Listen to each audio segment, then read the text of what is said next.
डुमरी गांव में 6 बजने को थे।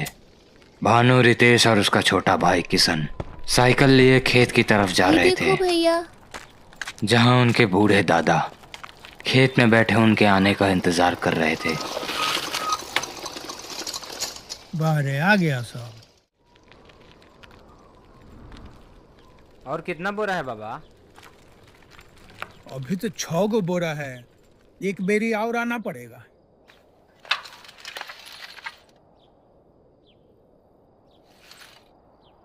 ये बाबा, पर अंधेरा होने वाला है। काहे टेंशन ले रहे हो रितेश, हम हैं ना। और अभी शाम हुआ है, रात थोड़ी हुआ है। पर भानु भैया वो बतियाओ मौत। चलो जल्दी जल्दी बोरा रखवाओ, तो पक्का रात हो जाएगा। एक किसान उठो।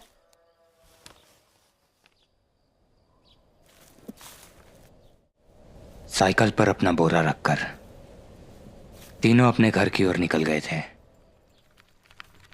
इसी आस में कि अंधेरा होने से पहले वो घर पहुंच जाएंगे।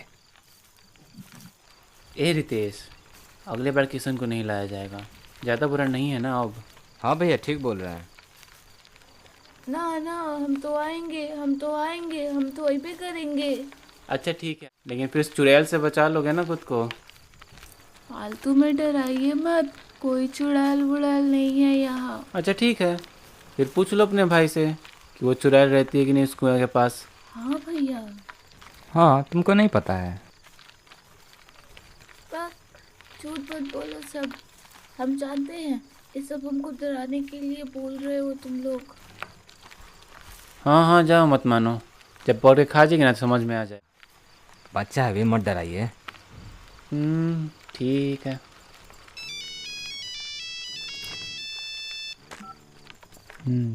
हेलो। अच्छा।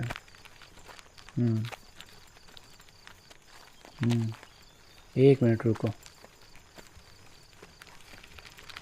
ए रितेश, तुम लोग आओ आराम आराम से, हम थोड़ा जा रहे हैं आगे, रहेंगे पेड़वे के पास।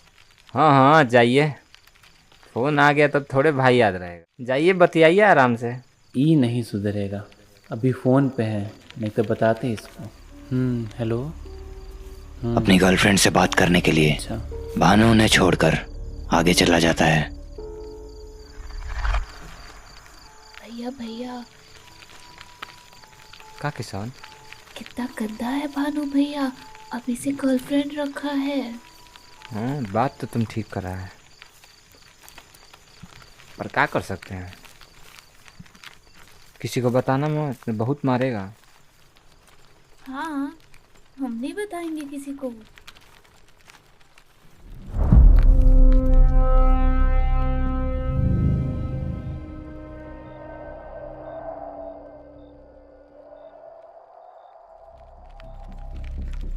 अभी ये आधे रास्ते तक भी नहीं पहुंचे थे, इतने में अंधेरा हो।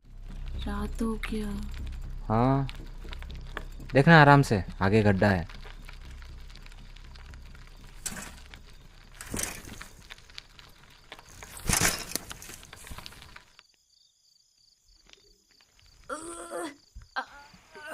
बहुत भारी है। जोर लगाओ किसान।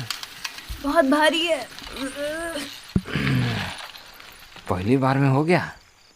हाँ, पर बहुत भारी था भैया।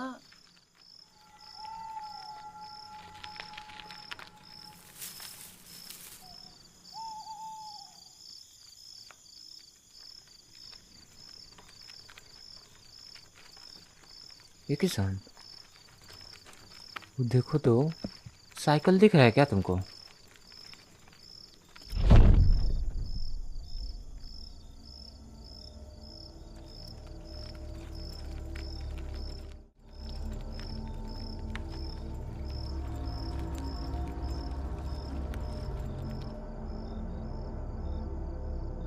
ये तो भानु भैया का साइकिल है, पर ये नीचे कैसे गिरा? बैलेंस बिगड़ गया होगा। हाँ हाँ, पर उठेगा कैसे अब? अरे भैया, हम तुम्हारा साइकिल पकड़ लेंगे और तुम उसका साइकिल उठवा देना। हाँ, पर भानु भैया कहीं दिख नहीं रहा है, कहाँ गया होगा? हाँ वही तो। भानु भैया, भानु भैया, भानु भैया। भानु भैया तो कहीं दिखाई ही नहीं दे रहे, कहाँ चले गए वो?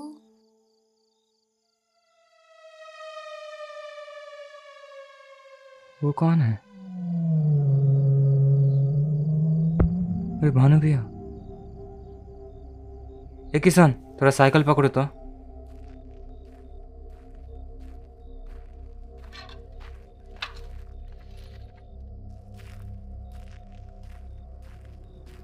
ओ भानु भैया,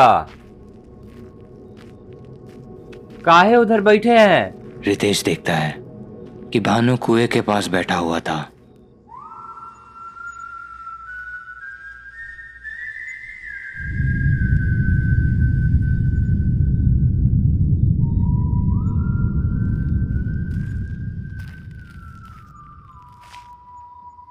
अरे चलिए बोरा उठवा देते हैं, आइए।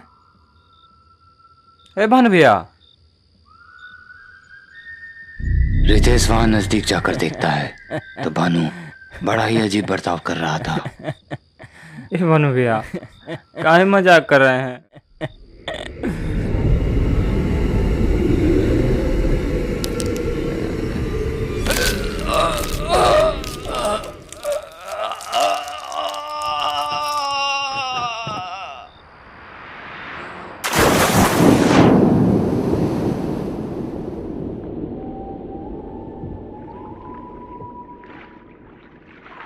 इससे पहले कि रितेश कुछ समझ पाता, भानु कुएं के अंदर गिर जाता है। भानु होश में तो आ जाता है, मगर फिर भी वो हिल नहीं पाता क्योंकि उसके रीढ़ की सारी हड्डियां टूट चुकी थी। तभी रितेश देखता है कि कोई पानी के अंदर से आया और भानु को कुएं के अंदर खींच कर लेकर चला गया। इतना कुछ देखने के बाद रितेश बहुत ज्यादा डर जाता है और वो कुछ सोच ही नहीं पाता कि वो क्या करे। भानु भैया,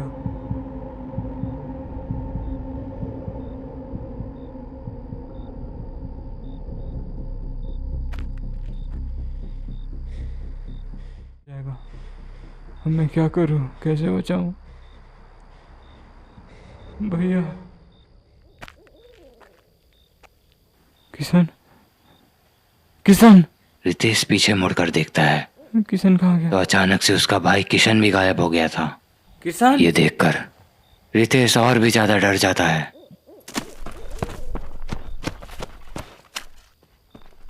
रितेश दौड़ते हुए वहां जाता है। वो देखता है कि साइकिल और गेहूं का बोरा दोनों ही जमीन पर पड़े हुए थे, मगर वहां किशन का कोई नामो निशान नहीं था। किशन, किशन, किशन कहाँ चल गए तुम?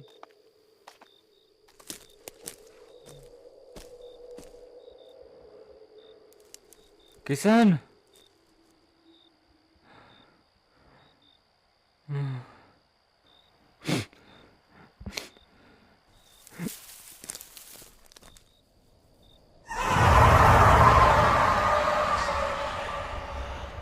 किशन के ना मिलने रितेश बहुत ज्यादा घबरा गया था और यही सोच रहा था कि कहीं भानु की तरह वो भी मर तो नहीं गया। यही सोचते हुए वो बोरे के पास बैठा रो रहा था। तभी अचानक से वो पेड़ की तरफ से भागता हुआ आया और सीधे कुएं की तरफ ही जा रहा था। ये देखकर रितेश उसके पीछे गया ताकि वो उसे रोक पाए, मगर वो बहुत पीछे रह गया और किशन कुएं पर चढ़ चुका था।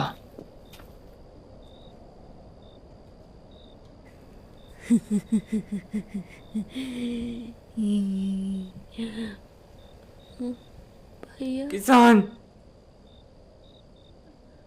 मुझे बचा लो।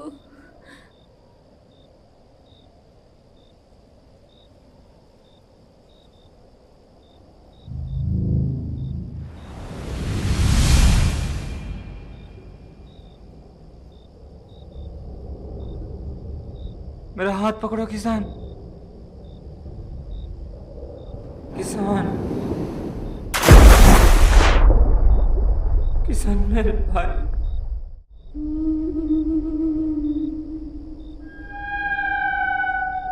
रितेश के आंखों के सामने उसके दोनों भाई मारे गए और वो कुछ ना कर सका। पर इन सब के पीछे आखिर क्या वजह थी और कौन है वो? युगों पहले जब जनजीवन धरती पर अच्छी तरह से फल फूल रहा था, देवताएं भी मनुष्यों से प्रसन्न थे। उसी काल में एक नकारात्मक ऊर्जा जो देवताओं द्वारा निर्मित कवच को तोड़कर नरकलोक से पृथ्वीलोक में प्रवेश कर गई और तब से वो छुपते छुपाते धरती के अंधकार में घूमती रही और खुद को शक्तिशाली बनाया। अब उसके अनेक रूप थे। वो चाहे जो वो बन सकती थी, उसके रूप चाहे जितने भी हो, उद्देश्य एक ही था, मौत। छुप छुप कर मासूमों की हत्या।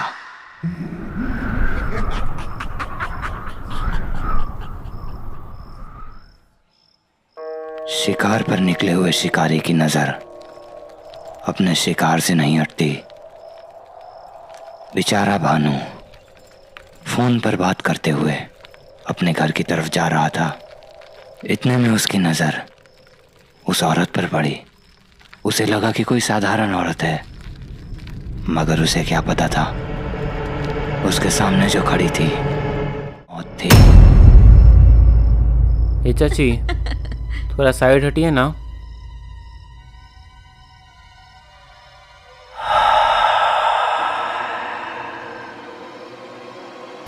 उसमें इतनी शक्तियां थी कि केवल स्पर्श मात्र से वो किसी को भी वश में कर सकती थी। भानु के साथ भी वही हुआ। भानु को कुएं में गिरता देख रितेश भैया, किशन बहुत ज्यादा डर जाता है। भानु भैया।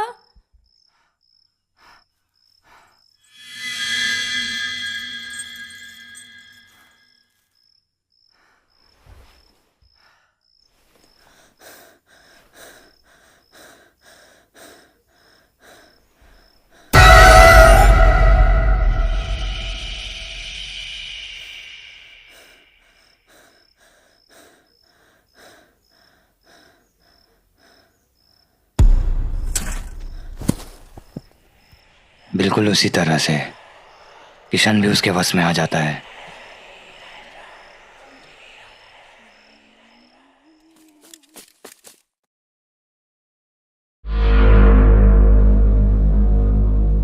मेरा भाई।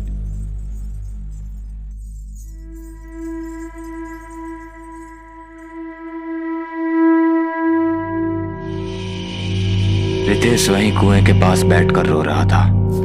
इतने में पीछे से वो आ जाती है। वो उसके बालों को पकड़ के कुएं की दीवार में इतनी बार लड़ाती है कि रितेश अधमरा हो जाता है। अपना शिकार करके वो वापस जाने लगती है, मगर ये सिलसिला रुका नहीं और कई मासूमों की जान जानी थी। सुबह होने तक रितेश की सांसें चलती रही और उसके घर वाले तुरंत उसे अस्पताल ले गए, जिससे उसकी जान बच गई।